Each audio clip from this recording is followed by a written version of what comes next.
Hi, my name is Christine Tran, and today I'm going to outline the necessary outcomes for combining and separating quantities that is targeted for early stage 1. Within this lesson, the learning outcome that we covered is MAOWM01, where students develop an understanding and fluency in mathematics through exploring and connecting mathematical concepts. They'll also be choosing and applying mathematical techniques to solve problems while also communicating their thinking and reasoning coherently and clearly.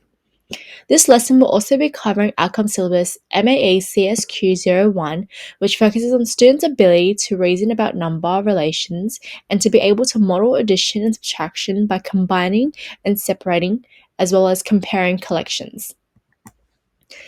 The learning outcome of MAE-CSQ01 closely links to the learning numeracy progression of ADS1, which students are able to combine two groups of objects and attempt to determine the amount in total, as well as ADS2, where students are capable of counting all items to determine the total of two groups, while also being able to count or change a quantity by adding to or taking from a quantity using concrete materials or fingers.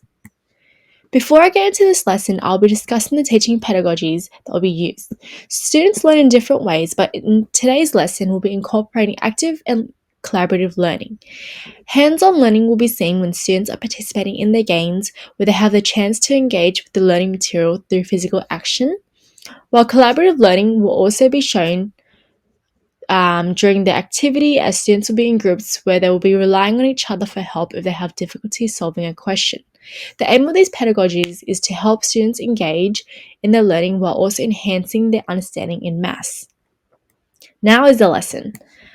Hello Kindergarten Early Stage 1. Today we'll be focusing on combining and separating quantities. We've learned about this topic before, and some of you guys might remember it while some might not. Either way, I want to give you guys a quick recap so we're all confident with this topic. Okay, so when we're talking about combining quantities, what is it? Well, this means combining numbers or objects together to form a larger group. For instance, here we have 2 apples. If we add another 3 altogether, how many do we have now? 5. Moving on to separating quantities, we discussed in our previous lesson that it means taking numbers or things away from a big group to form a smaller group. As you can see here, we have 5 apples. If I separate 2 apples from it, what does that equal to? 3 apples. Some words you'll hear when talking about combining and separating quantities include combine, add, plus, separate, take away, total, altogether, and makes. We'll now be doing some hands-on learning where you guys will get into a group of 2 or 3 to play a game. Each group will be given a deck of cards and counters. With the cards, you guys are going to split it in half. Each player will take a turn to draw 2 cards from the deck, and you will use your counters to show your answers. So I'm going to show you guys a demonstration to get an understanding of how to play, okay? So draw 1 card here, draw another card here. This shows 10 plus 5. We know that 10 plus 5 equals 15. But if you don't know the answer, you can use the little pictures on the cards to count, okay? So 10 plus 5 equals 15. I'm going to get 15 counters to show my answers. 1, 2, 3, 4. Oh. 5, 6, 7, 8. 9, 10, 11, 12, 13, 14, 15. Okay?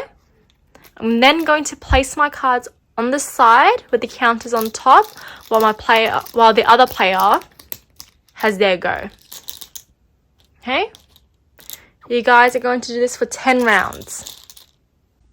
After your team has completed 10 rounds, you'll do the same thing again, but this time we're going to take away the numbers instead. So like this. I have 7 here. I have 1. 7 minus 1 equals 6. I'm going to show my answers with the counters. 1, 2, 3, 4, 5, 6. Okay? Just like that. And do the same thing like before. Put your cards to the side with the counters on top and don't lose them while the other player has their go.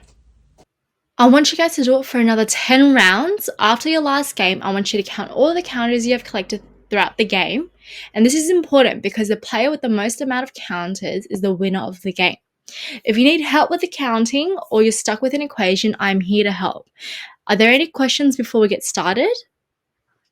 Okay, now let's play.